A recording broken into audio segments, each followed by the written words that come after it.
Welcome, everyone. So welcome if you're watching this live. Thank you so much for giving up half an hour of your time to be with us this evening. And if you're watching this in the future, I hope you're comfy with a cup of tea and ready to be inspired by our talk. Firstly, I want to introduce, well, firstly, my name, I'm Emma Heald, and I'm here with Christopher Heald, who first and foremost is my husband. So let's get that bit clear. Chris is also a phenomenal painter and artist. And tonight we're going to be talking about, in fact, I'm going to look at my notes and share the ways of seeing the natural world. Because Chris believes, and we've talked about this quite a lot today, that creativity can be a gateway to a more clear and inspired mind. And this really spoke to me if I think about meditation, yoga practice, sitting quietly. Eventually, we want to get a clear and inspired mind in this world, right? So we cut out a bit of this noise. So I'd love to, first of all, Chris, ask you if we can go, if you're okay to go straight in. Oh yeah. Like, what does that mean? Like, what is creativity to you, and how does it become a gateway for you to as in your words, a more clear and inspired mind? Oh,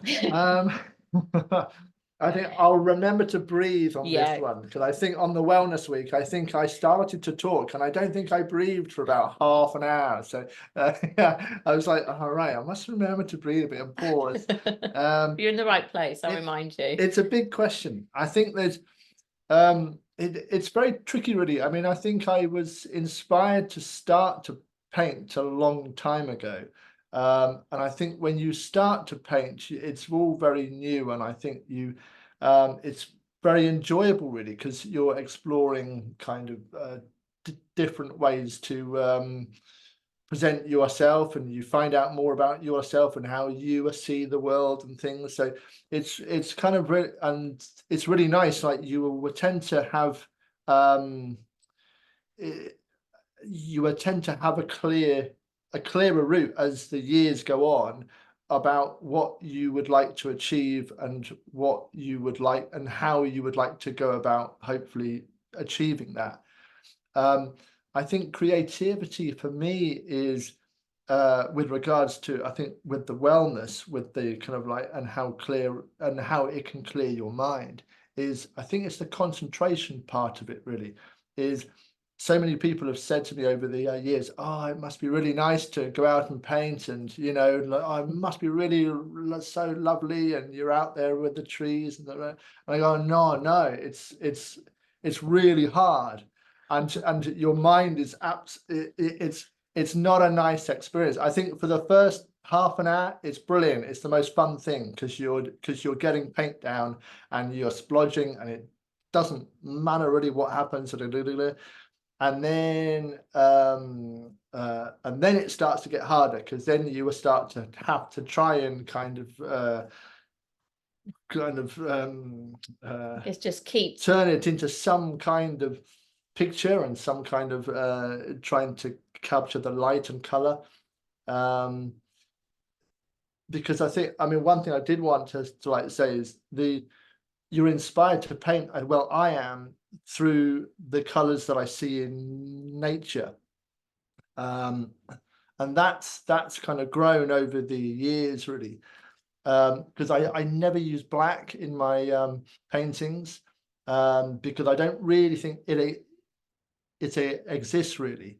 So when I see what we would class as a grey day, the sky it's not grey, it's green, it's blue, it's pink, it's violet, there's so much color there. And then so the moment that you start to actually be looking for color, because you know that you're the one that actually has to mix those colors and put that down onto the canvas, is so your eyes almost improve over the years with seeing the colors that you I don't know really that you like, you know, that you, so you I would say you will tend to see more and more and more. and then your interest in color, you will start to think more about, well, how those colors are created. So the different lights that create those different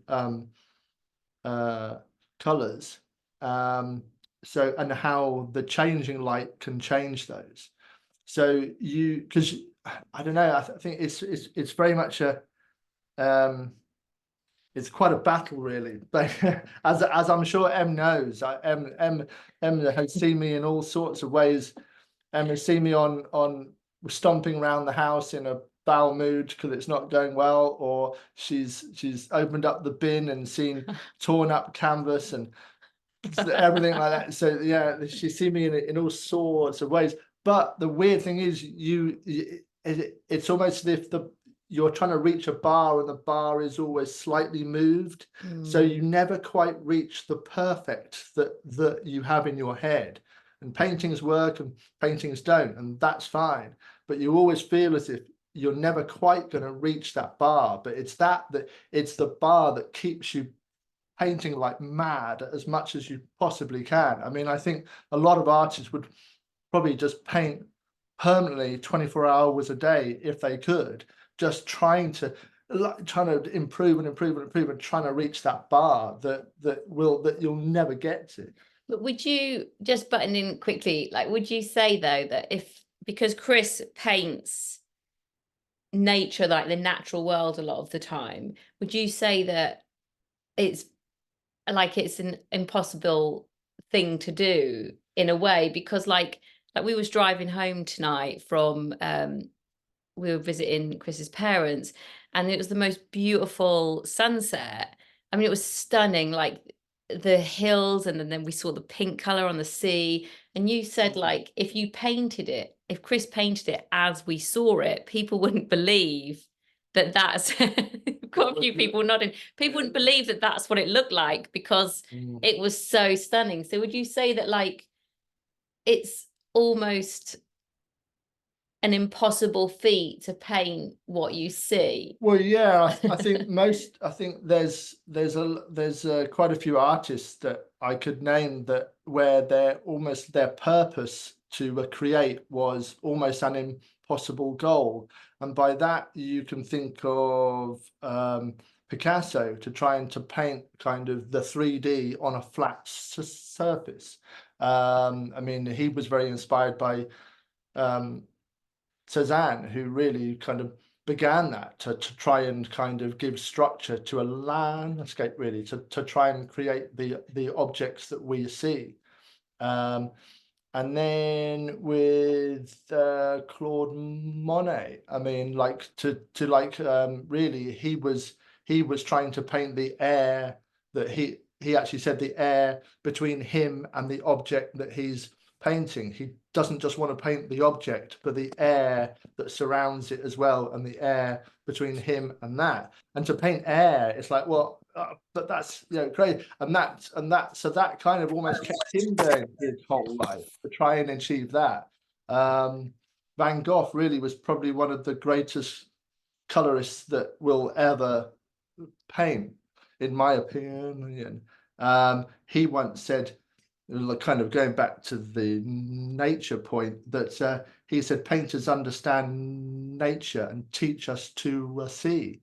And I think that's what I try and do with every painting I do, is really all you're trying to do is show the viewer the beauty of nature that may not be apparent as they're strolling past a park, and trees. The fact that you've sat there and painted for 2 hours and looked at the same spot, you begin to see the violet in this shadow, that trapped light. You start to see the fact that leaves are not green and trees are not brown. You start to think, actually that tree looks more like violet, and then it goes kind of more like blue, and the leaves, obviously they reflect the sky as well, and obviously the light around them. So you've got all of that effects as well.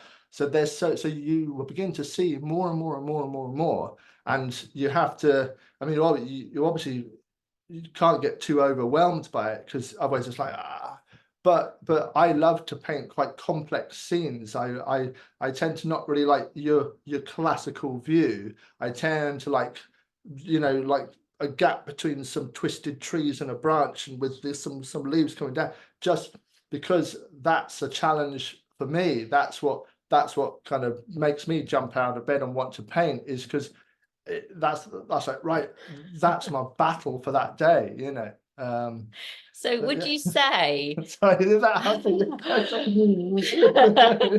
PhD 3-part breath? Yeah, No. yeah.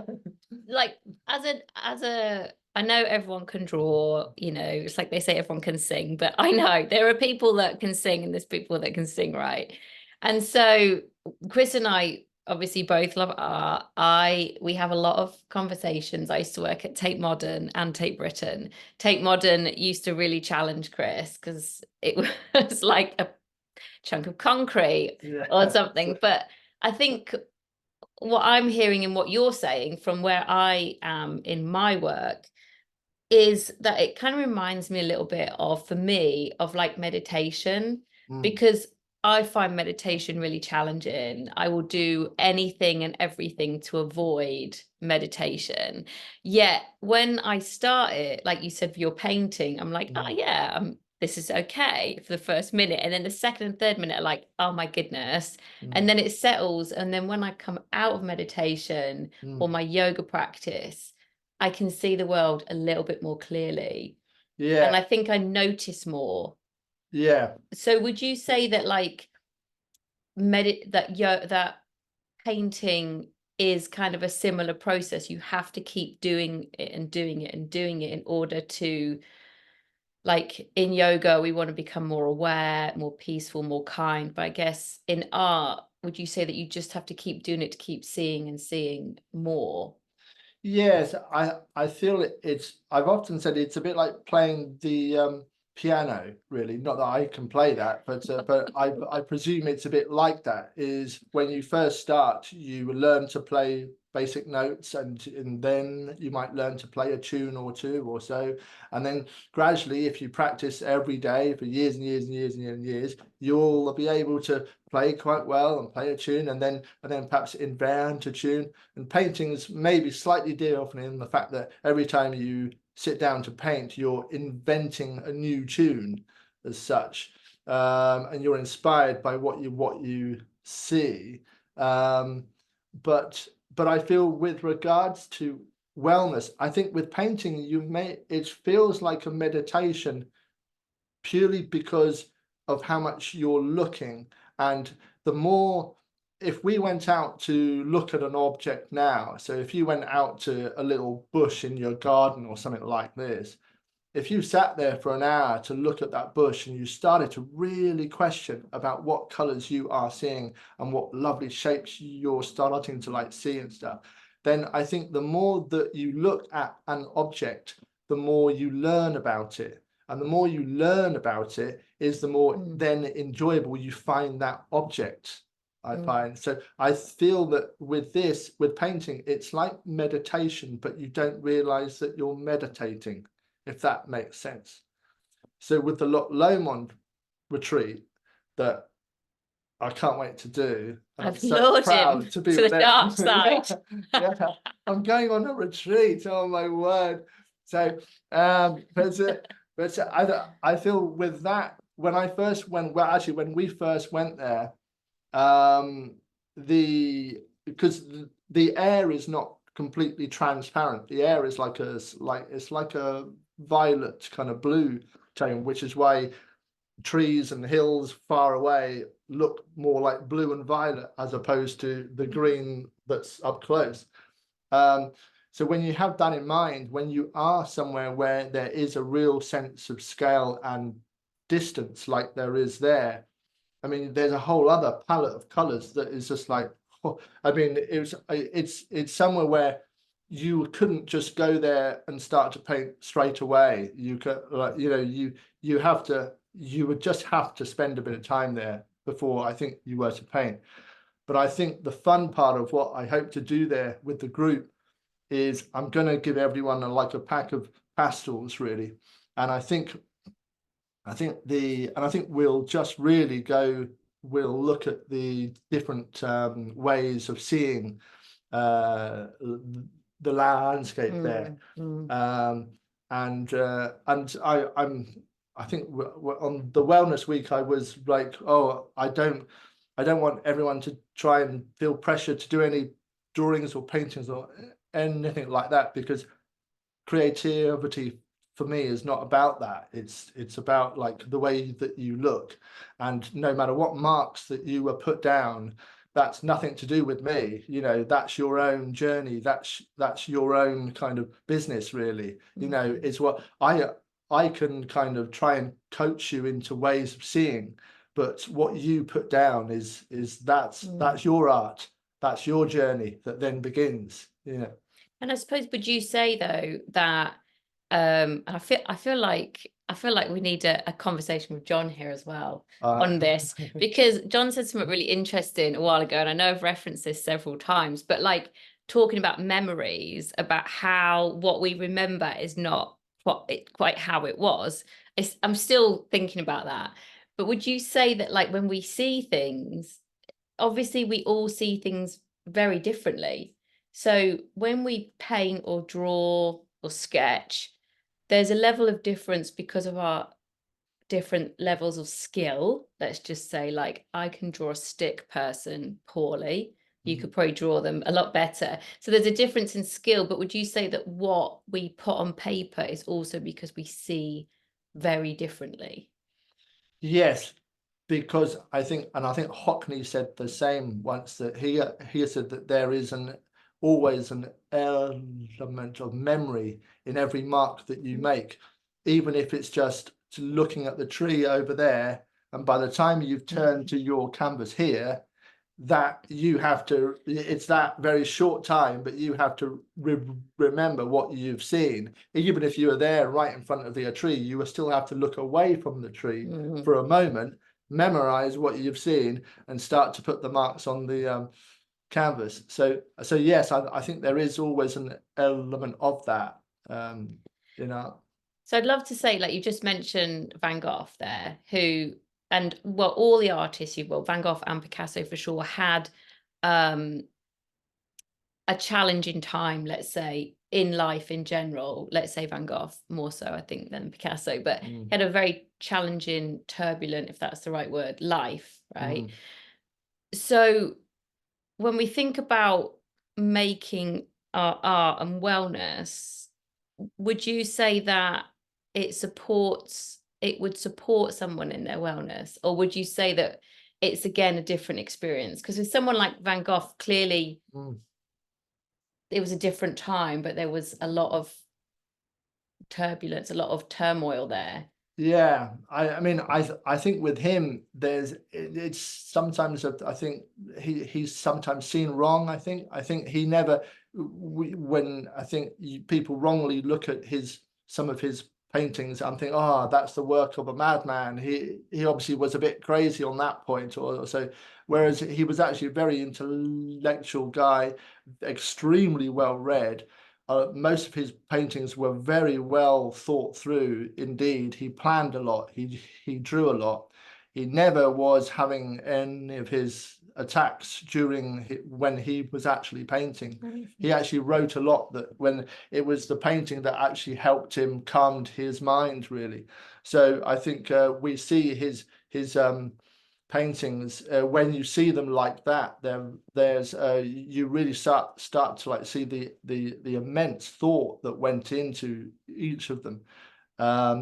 Sadly, he used a color called red lake, which you don't really get now, but it wasn't a good color at all, and it's almost completely faded now. So a lot of his works we don't quite see as he intended them to be, really. One of his favorite paintings is his bedroom, that we see as pale blue walls, but actually they were violet, because the bed was a beautiful yellow color.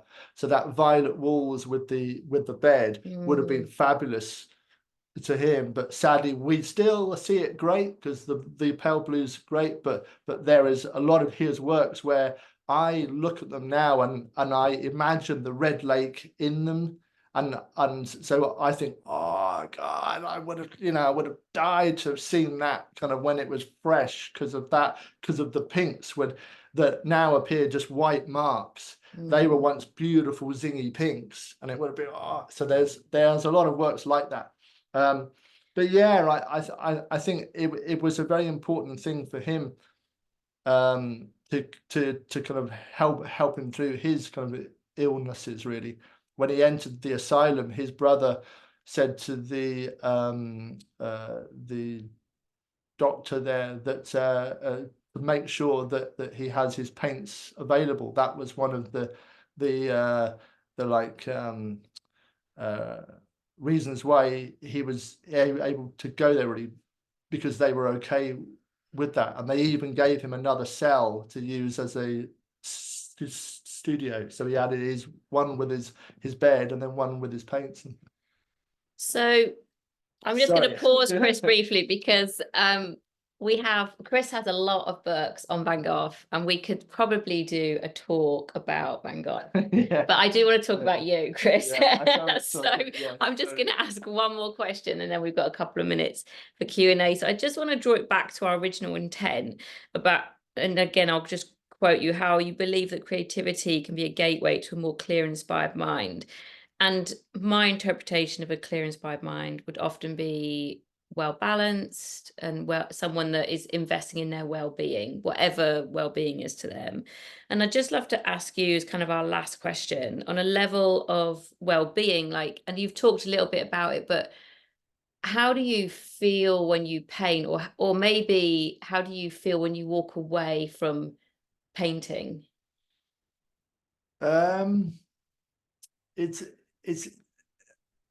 very tricky, really, when I think it's hard to answer when you walk away, because when you walk away, a painting is never quite finished in your head anyway. So you're always slightly troubled when you have to walk away, or when you have to go to bed, or when you have to. Or when I come home. Yeah, when Em comes home and wants to chat through her day, and there's also, so you're always quite troubled slightly by that.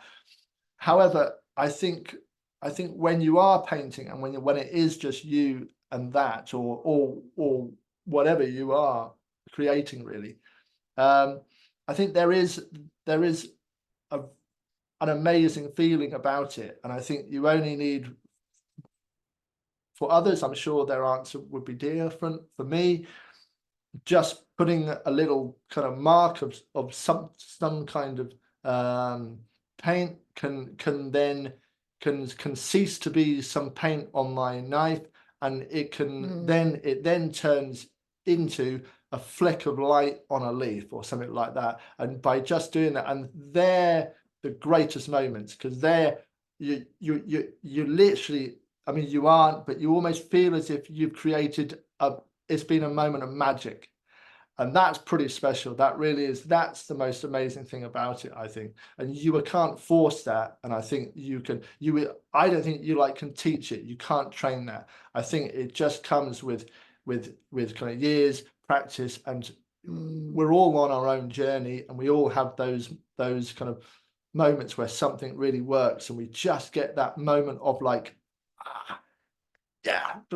And then Em has, like we said about me stomping around the house, and so Em's also seen me dancing around the house because painting's gone well, or something's going well, and when it's going well, it's the best feeling in the world. So yeah.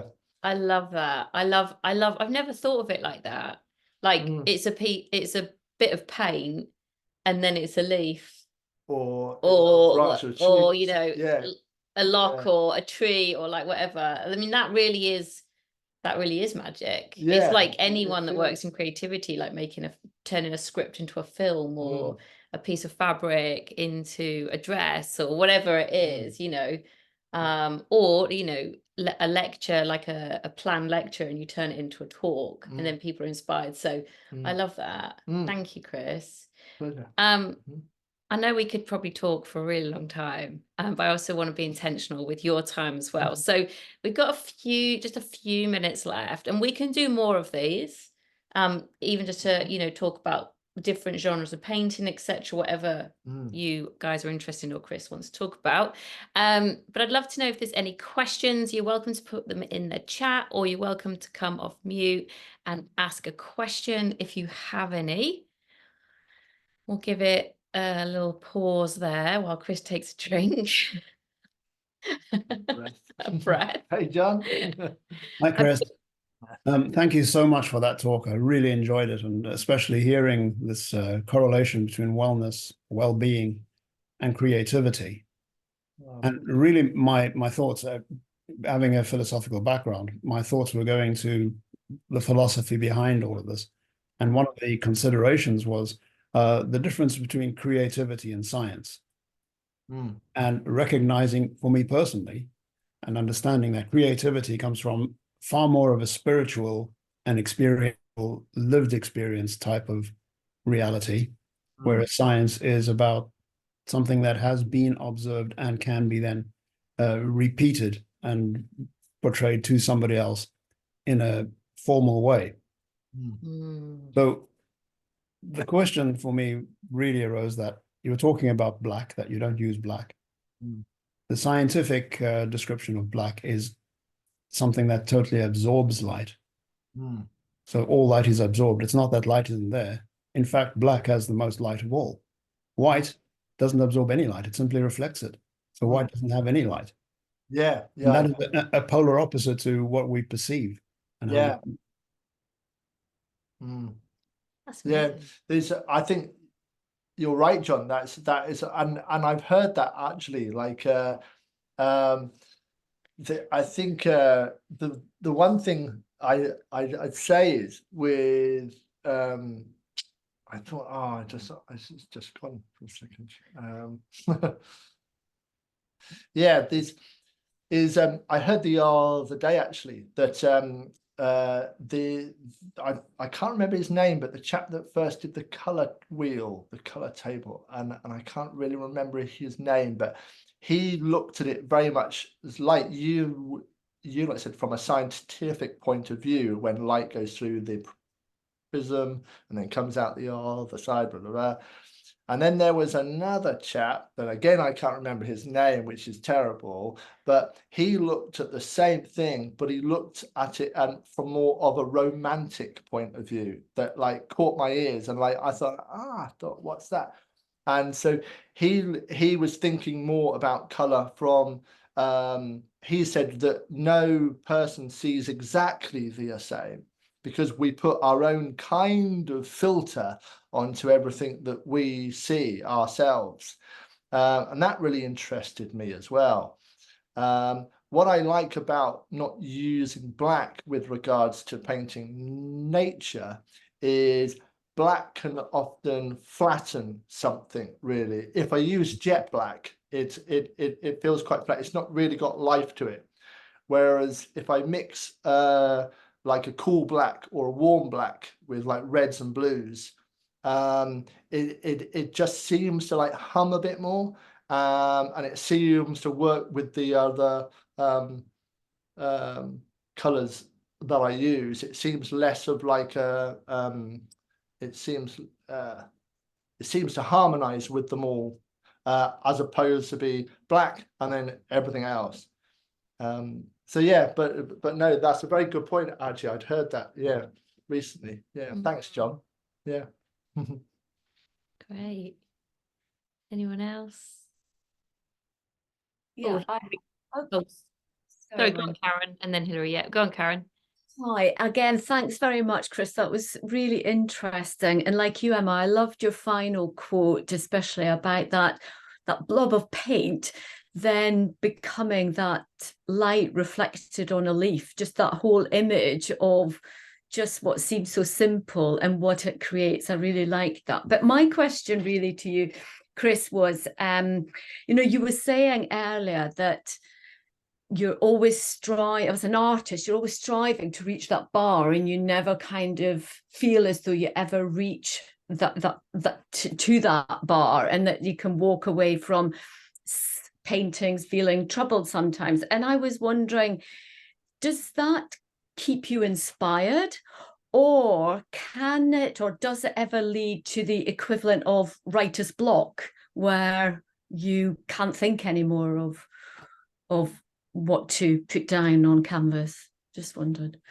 Yeah, I think that's a very good point. And it sometimes feels like when painting is going well, you feel as if you're on this clear road and there's no other cars and it's just a clear straight road, and it's like, oh, brilliant, and painting is going well, and then another one works well and the series is going, oh yeah, brilliant, and the road's clear ahead, and then suddenly one won't work, and it's like you've hit a kind of a brick wall, really. And then it's like, wow. And then there's always, I seem to see it like there's always then two routes, and you never quite know, oh, well, do I go back a bit and then go down that way? This of like, because things that have worked in the past, do I explore those a bit more, or don't know, or do I go slightly more so new, and do I push that one a bit more? And you never quite know, and then you might you'll be a bit kind of gentle with one way at first, hoping that works, and oh no, so that's happened a lot over the years. The great thing about it is what it used to really trouble me, and I used to then have a few weeks of like, it's rubbish, and I've lost my skills, and that's it, fed up, But I think now I see it as a good thing, because I think Picasso once said that with art, you shouldn't bake the same cakes. Once you've made a great cake, don't bake the same cake forever. You always try and bake another, like a more improved cake, and then a more improved cake. So it's that I think keeps you like going when you when you do find something that works. You then explore that, and then and then the road starts to open up, and then you're off and running. Brilliant. Oh yeah, going there. And then a brick wall again. Right, great. Okay, fine. It's not ideal, but now I need to improve. I need to adjust my painting again, so I don't hit a brick wall again. So then you adjust something, or you may use other glazes, or you may start to think, oh, actually, well, I paint onto a rose color now because it makes my greens and blues really hum, but maybe I'll adjust that, and maybe I'll start to paint on perhaps a cooler tone. So then you try that, and then the road opens up that way, and then you start rolling, and you don't realize that you're making progress until, I don't know, a year or so goes by, and you look back and think, oh wow, that's amazing, my work's really kind of come on. And you don't really realize it at the time, but yeah, it is like that bar. You do. Sorry, go on, Karen. No, I was just going to say, it sounds as though you can get the block in a way, it leads to creativity in another way, and takes you down another avenue, and you're trying different things or building on something you've done. So it's both, really. Yes, I don't think I never see the block as like a bad thing now. I just see it as like all right, okay, so that's the end of that series of paintings, and they have gone well, and I'm happy. But okay, that's when it's almost like someone's gone, don't get too comfy, come on, son, it's time to improve, come on, like, be a bit more braver and start to try and expand that a bit. But you will often then go back to your books and inspiration, which I think is if a big part of the process. I know that a lot of time I'm online, and I'm allowing this year more time to look at my books, because you can often open a book and that one line of a poem or a story or that picture hits you, and you're like, and inspired. And I noticed that sometimes when you have this kind of little lull, so to speak, that certain books come out and you reference a lot of things that inspire you. Yeah. I mean, I think like anything that you're interested in, you were kind of well, I mean, with painting, you can tell the artists that go into a gallery they're the ones that are like that up against the paintings, trying to work out We how have nearly been how arrested. they've been like created, you know, how have they done that, and how have they managed to achieve that, and what glaze is that, and it drives you mad. But I think, but to quote Picasso again, he said all, you know, great artists steal, you know, and they do, you know, you look at so many other paintings, you can't look at enough of other people's work and other great artists' work and everything like that, because you're wanting, you know, how did they do that, and what have they done there? But it just adds another tool to your kind of arsenal, you know, just like, yeah, oh, I'm going to try and do that, and then so you try, oh yeah, actually that works quite well, and then you almost include that, and then that leads on. So it's you know, you're almost like, right, like, give me, you know, I'm going to take anything I can to try and improve, you know. We did almost get escorted out of a big gallery on Princes Street in Edinburgh once, didn't we? Oh Chris? yeah, but we'll save that story for another time. Yeah. But we're looking at some paintings quite closely. Sure, close. But as Chris works there, Yeah, it's fine because I work there now, so it's not a problem. yeah, that was before. And they didn't recognize me in the interview, so that was fine. So I'll save that story. If any of you come on the retreat, we'll share that story. Hilary, did you have a question? Well, it was really just, is it ever possible to know when you've finished a picture? You know, is there a point where you can say, yes, I'm happy with that. I can walk away feeling, yes, good. Or are you never quite sure when it's finished? I think that's a very good point, and that's a question that is asked a lot of, I think, a lot of painters, because it's a very interesting point. It's like, oh, it's, you know, so where is that moment where you do down tools? I've learned that you almost get to know it really, because every mark that you make should have a reason for doing it really. You don't just want to go, oh, I'm just going to do the sky like this, and you know, every mark there should be a reason for it, and it should work. And I think the moment that you would know when a painting's done, because you'll do a mark and it's not done any job. It's just like, no, I'm starting to just mess with it now, and it's reached its peak. That's what that painting is going to be. You can sometimes scrape some bits down and strip it off, and then rebuild it and see if you can get a bit further with it. But it tends to work like that for me. You know, I tend to I'll start to think, no, you're starting to mess around now, and it's not starting to, you know, it's not improving it. So that's how I know. Yeah, I think, yeah. There's a lot of, really, this is a whole other talk actually, a level of non-attachment, which I talk about a lot in my work anyway. Impermanence, everything is changing, if we think about Van Gogh's work.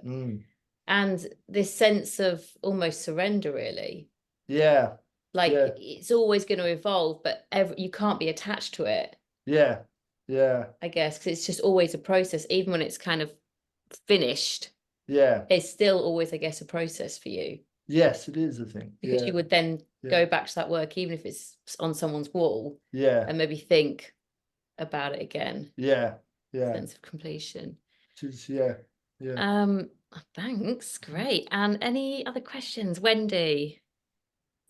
Yeah. Well, again, thanks for the talk. It was really interesting. I totally agree with your stance on Van Gogh. I went to the exhibition in York last year and it was absolutely amazing. His colours are out of this world. My question is, I've been fond of Monet for a while, but when I actually saw at the National Gallery, close up, I thought, I don't like it as much as what I liked it if I saw a print. And I just wondered if there's any pictures you've ever seen and you're like, it's not as great in person as what you felt it was not looking at it. Oh wow, I've never been asked that. That's really interesting. That's an interesting, different way around. Normally, Yeah. you get asked which ones of you were seen in real life and thought, oh wow, that's so much kind of nicer than I've seen it in a book or so. But the other way round is really tricky. I mean, how did you feel when you saw, because we went to New York specifically to see Van Gogh's Starry Night, Yeah. which you'd always wanted to see. I mean, how did you feel? It's a different question. We'll get back to as well, Yeah. but how did you feel when you saw that? Was it like what you thought it was going to be better, or like same but different?